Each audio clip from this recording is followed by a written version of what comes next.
오늘 하나님께서 우리에게 주시는 말씀은 로마서 1장 11절로 12절의 말씀입니다.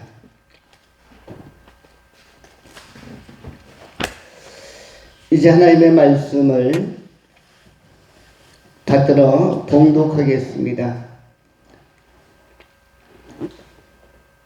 내가 너희 보기를 간절히 원하는 것은 어떤 신령한 은사를 너희에게 나누어 주어 너희를 견고하게 하려 함이니 이는 곧 내가 너희 가운데서 너희와 나의 믿음으로 말미암아 피차 아니함을 얻으려 함이라. 아멘. 오늘은 피차 아니하라 라는 제목으로 하나님의 말씀을 전하겠습니다. 두 가지로 본문을 나누어 상고합니다. 첫 번째, 길.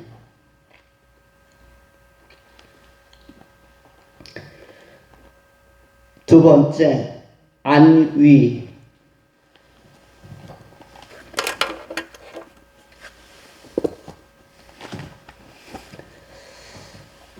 먼저 생각하는 것은 길에 관한 것입니다. 오늘 본문에 내가 너희 보기를 간절히 원하는 것은 어떤 신령한 은사를 너희에게 나누어 주어 너희를 견고하게 하려 함이니, 오늘 본문에 너희를 견고하게 하려 함이라고 말씀합니다. 견고하게 하다. 견고하게 하다라는 것은 신앙과 삶의 안정성을 기하다 또는 어떠한 외부적 상황에도 흔들리지 않게 하다. 천국까지 가는 여정, 과정, 순례자의 길, 필그림의 길에 있어서 흔들림이 없게 하는 것을 견고함이라고 할 수가 있습니다. 이 세상에는 흔드는 요소가 많습니다. 현상적으로는 삶에 예기치 않은 여러 정황들과 절박함이 흔드는 요소이지만 그 배후에는 마귀, 사단의 영적인 흔들림이라는 것이 반드시 있습니다. 특별히 철로 역정과 같은 쉽지 않은 천국을 가는 여행자의 길, 순례자의 길에 있어서 사단 마귀가 유혹을 안 할 리가 없고 더러운 악의 영과 귀신의 영들이 회방을 안 할 리가 없는 것입니다. 우리가 그 회방과 유혹과 여러 견제들, 위협들 이런 것들이 상당히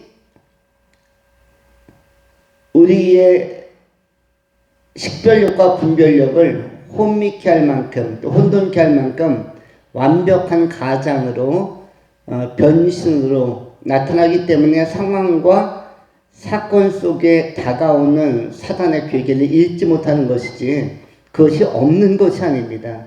영적 전투의 영역에 있어서 영적 전투라는 측면에 있어서 예수 믿는 사람, 예수의 생명을 갖고 거듭난 순간부터 영적 전투에 들어가는데 예수님을 공격했던 마귀의 영이 또 사단의 영이 또는 여러 어둠의 영들이 예수를 공격한 것과 동일하게 성도를 공격하고 교회를 공격하는데 영적 전투가 없을 리가 없는 것입니다.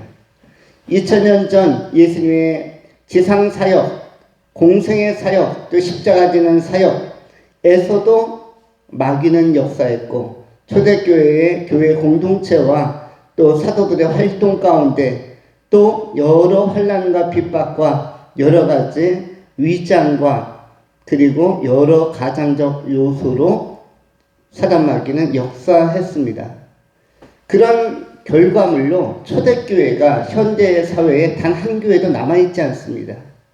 사도행전에 있는 그 왕성하고 흥왕하고 탄탄했던 교회, 또 요한계시록에 기록되어진 그 아름다운 교회들은 현재까지도 있어야 정상이 아니겠습니까?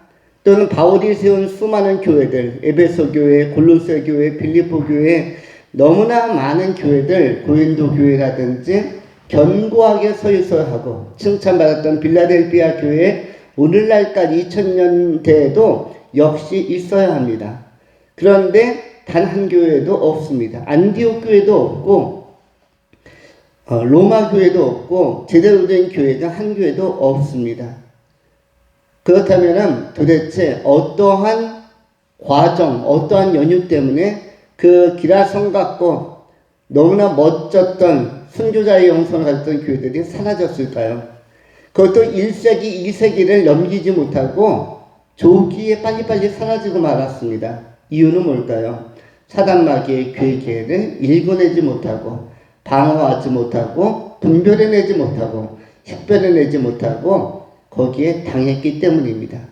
때로는 위협으로, 때로는 타협으로 여러 가지 전략, 전술을 동원해서 사단마귀는 시시각각 2000년 전의 성도나 2000년 전의 교회나 또 중세의 시대의 성도나 중세시대의 교회나 현대의 교회나 현대의 성도나 역시 무차별로 공격하는 것입니다.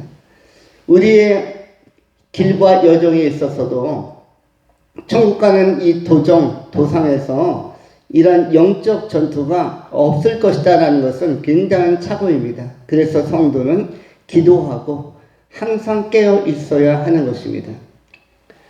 예수님 자신이 길이라고 말씀하셨습니다. 요한복음 14장 6절, 여러분이 잘 아시는 말씀 가운데 성경은 어떻게 말씀합니까? 예수께서 이르시되 내가 곧 길이요 진리요 생명이니 나로 말미암지 않고는 아버지께로 올 자가 없느니라. 예수님은 내가 곧 길이요 라고 선언하셨습니다. 진리요 생명이니, 제일 먼저 말씀한 것이 무엇입니까? 진리와 생명을 말하기 전에, 언급하기 전에 길이요부터 선언하십니다. 예수를 따르는 길, 바른 길, 옳은 길, 생명길은 그리 쉬운 것이 아닙니다.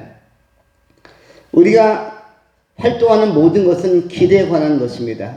고민하는 것도 길에 관한 것입니다. 장차 나는 미래에 어떤 길을 걸어갈 것인가?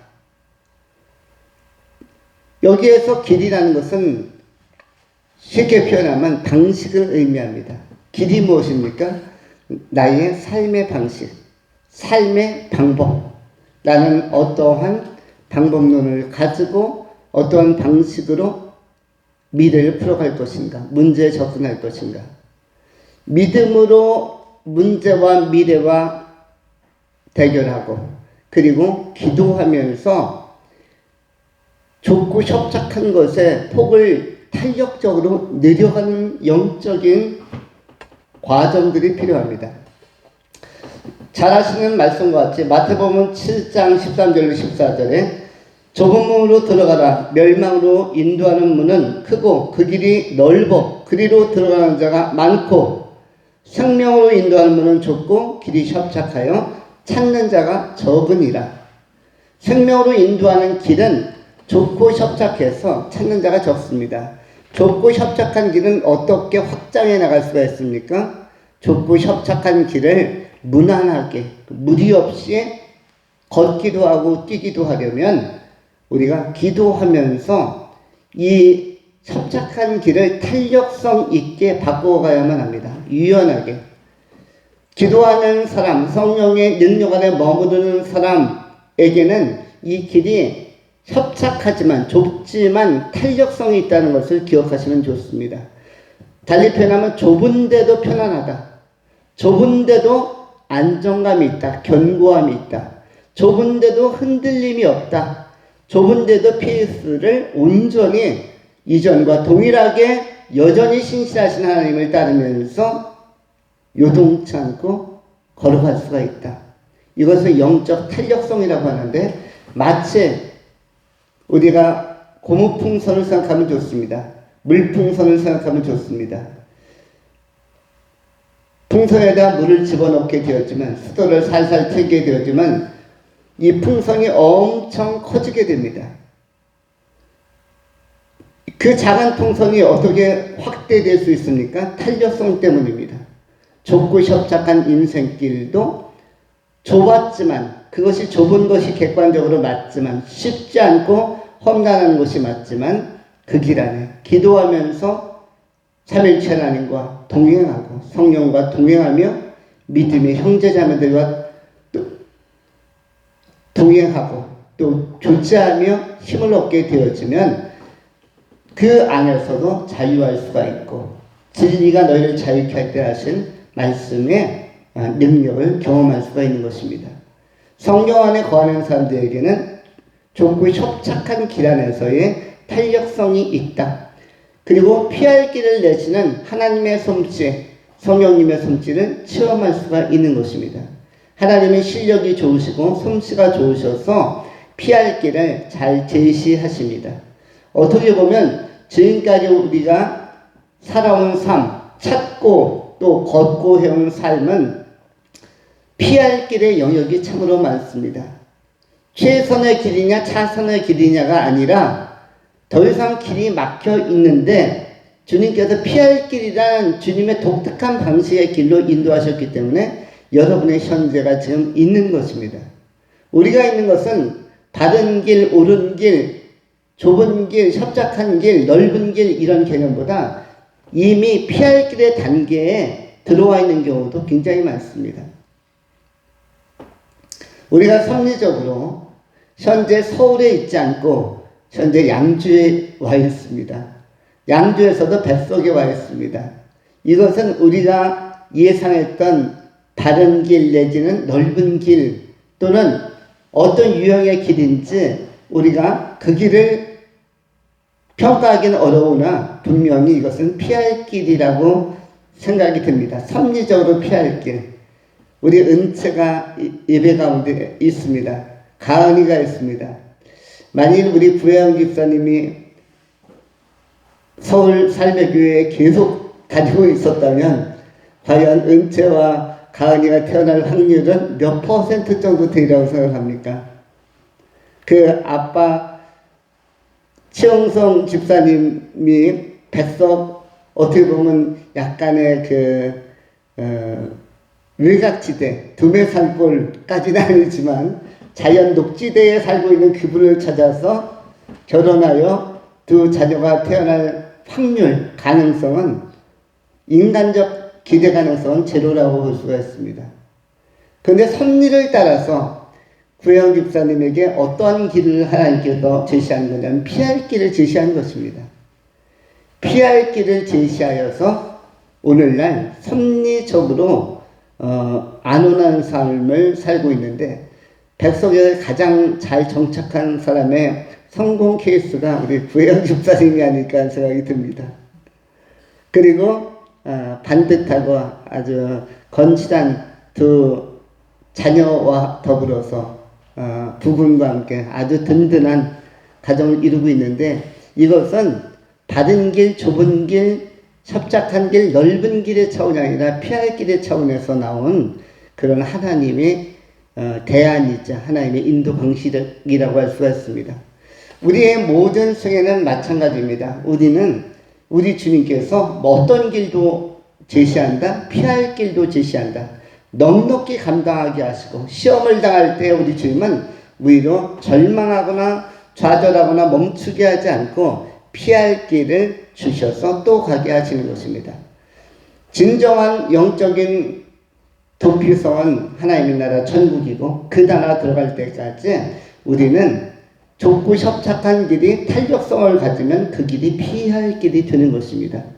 우리가 기도하면서 성령을 따르면서 믿음을 순종하면서 가면 주님께서는 우리가 예상하는 길 그것과 전혀 다른 형태의 또 다른 길 대안적인 하나님의 선물로서의 길 이른바 피할 길을 제시한다는 사실을 기억해야 할 것입니다. 이 피할 길을 우리는 믿음으로 찾아가는 것입니다. 우리의 피난처는 오직 예수입니다. 예수가 길이기 때문에 예수를 따르다 보면 피할 길이 우리의 삶에 굉장히 중요한 부분으로 나타날 수가 있습니다. 천국 가는 그날까지 좌우로 치우치지 아니하고 좁고 협착하지만 걸리지 아니하고 넓은 길 그렇게 우리가 동정하지 아니하고 우리 주님께서 인도하신 생명길로 바르게 걸어갈 수 있다면 믿음의 정로로 걸어갈 수 있다면 그것이야말로 가장 아름답고 안전한 길이라고 할 수가 있습니다. 주님은 우리를 견실하게 또 견고하게 붙들어 주십니다.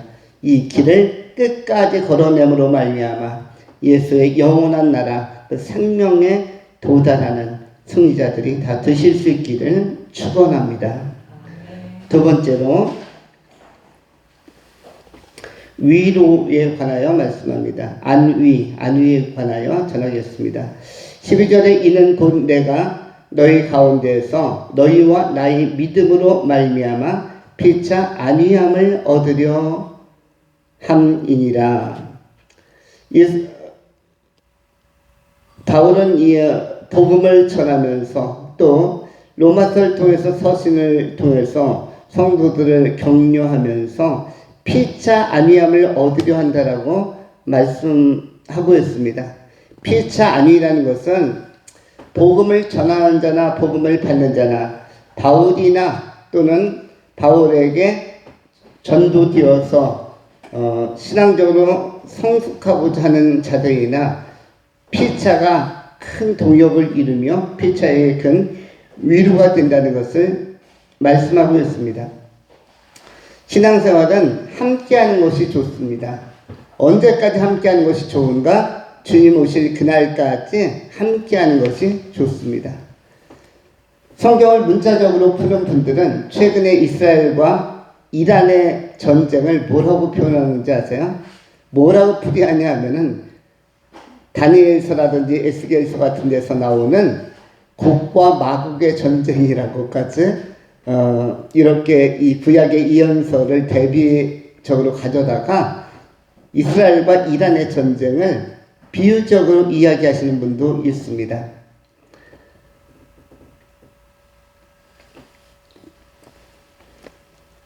그런데 이분들의 시각에는 예수님의 재림이 다가왔다라고 말씀합니다.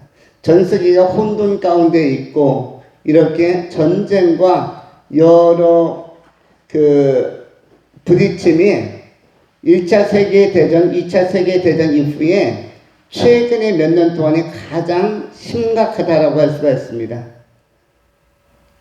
우크라이나와 러시아의 전쟁도 지금 4년째 계속되고 있고 또 이스라엘과 중동의 전쟁이 계속되고 있고 또 하나의 전쟁이 극동아시아에서 굉장히 긴장감 속에서 나타날 수도 있는데 그것은 중국과 대만의 전쟁.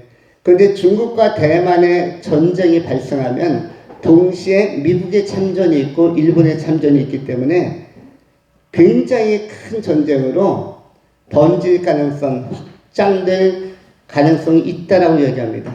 동시에 대만과 중국이 양안 전쟁으로 붙으면 우리 한반도도 전쟁의 한복판에 들어갈 수가 있습니다. 왜냐하면 중국에서 쏜 미사일이 잘못 조준되면 어디로 갑니까? 대만 지나면 어디로 가서 떨어집니까?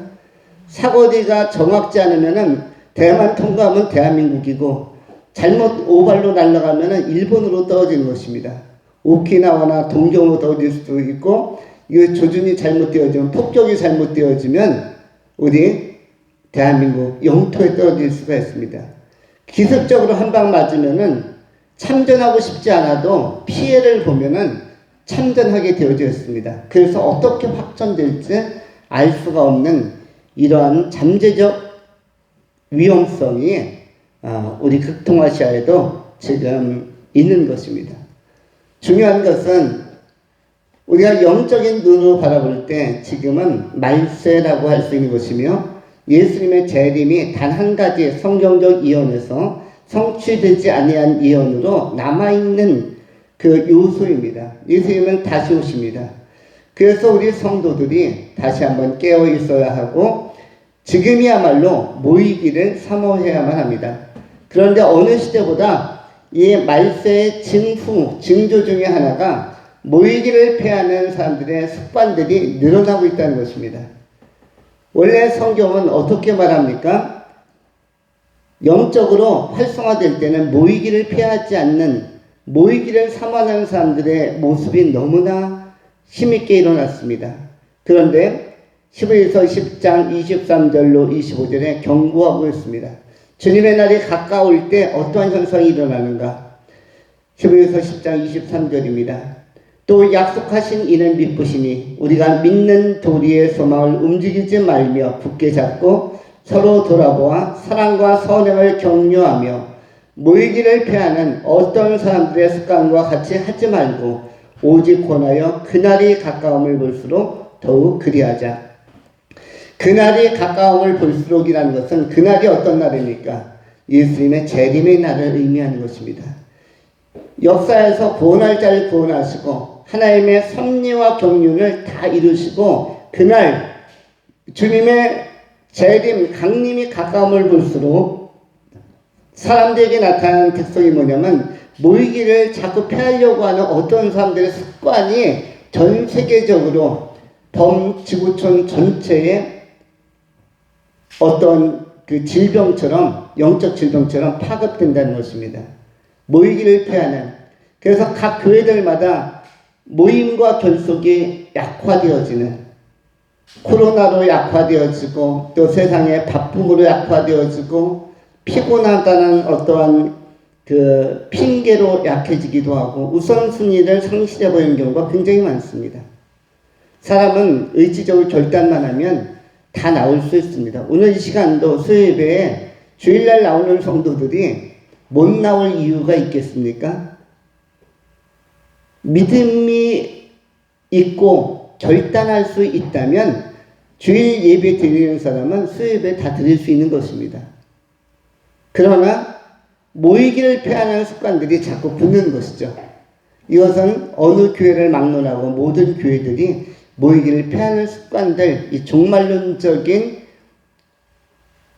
그 어떤 징후로서 좋지 않은 습관들이 붙기 시작한다는 것입니다. 장작불도 모일 때 힘이 있는 것입니다. 모닥불도 모일 때 힘이 있고 잘 타는 것이죠. 성령의 불도 마찬가지입니다. 성령의 불, 성령의 능력도 우리가 주일날 모이는 것처럼 수요 예배 때도 다 모여 있다. 그러면 얼마나 힘이 있겠습니까? 찬송을 부를 때도 힘이 있고 기도할 때도 힘이 있고 함께 말씀을 들을 때 다 힘이 있는 것입니다.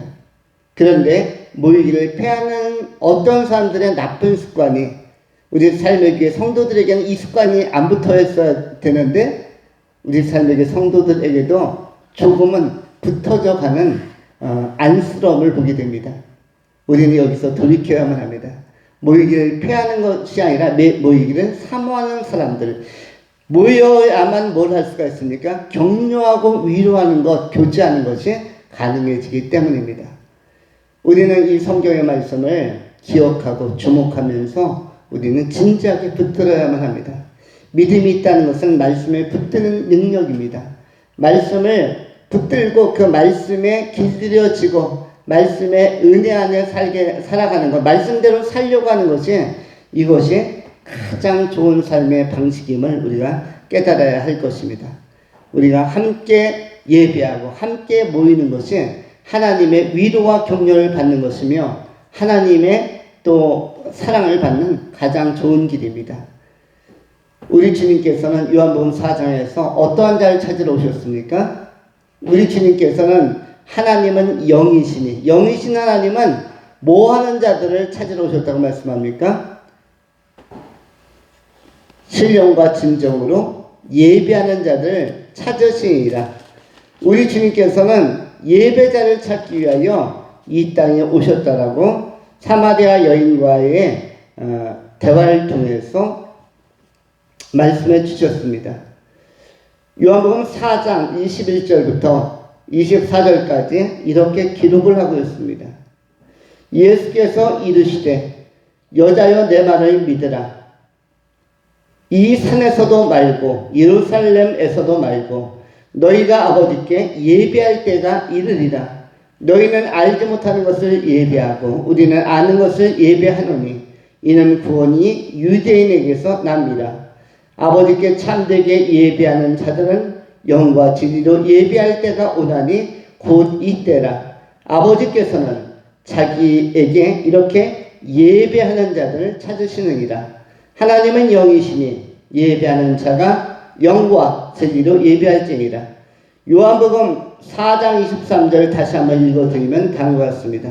아버지께 참되게 예배하는 자들은 영과 진리로 예배할 때가 오나니 곧 이때라. 아버지께서는 자기에게 이렇게 예배하는 자들을 찾으시느니라. 하나님의 요구, 하나님의 찾으심은 예배자에게 있다는 사실을 기억해야 할 것입니다. 우리가 예배로 모이기를 피하지 아니하고 예배로 모이기를 힘쓰고 그 가운데서 안위와 위로와 격려를 나눌 수 있다면, 사랑의 교제를 나눌 수 있다면 그것보다 더 좋은 것은 없는 것입니다. 여러분의 삶이 예배자의 삶으로 헌신되어지고 예배자의 영광을 충만히 누리면서 남은 생에 더 풍성한 하나님의 사랑을 경험하면서 살아가시는 귀한 승리자들이 되실 수 있기를 축원합니다. 기도하겠습니다.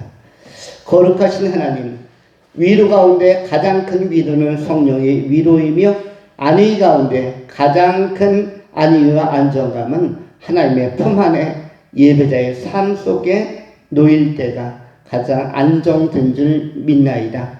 우리 하나님께서 오늘도 예배하는 모든 심령들을 붙들어 주시고 또 품어 안아 주시며 지혜와 권능과 능력을 도와주시고 갈 길을 밝게 인도하여 주심으로 주님의 신령한 은혜와 신령한 은사와 충만함이 우리 삶 속에 우리의 미래적 길 가운데 펼쳐지게 하시고 경험되게 하여 주시옵소서. 천국 가는 그날까지 주님께서 선하게 인도하시기를 구하오며 좋은 길, 피할 길, 생명길로 인도하시는 구주 예수 그리스도의 이름으로 축복하며 기도하옵나이다. 아멘.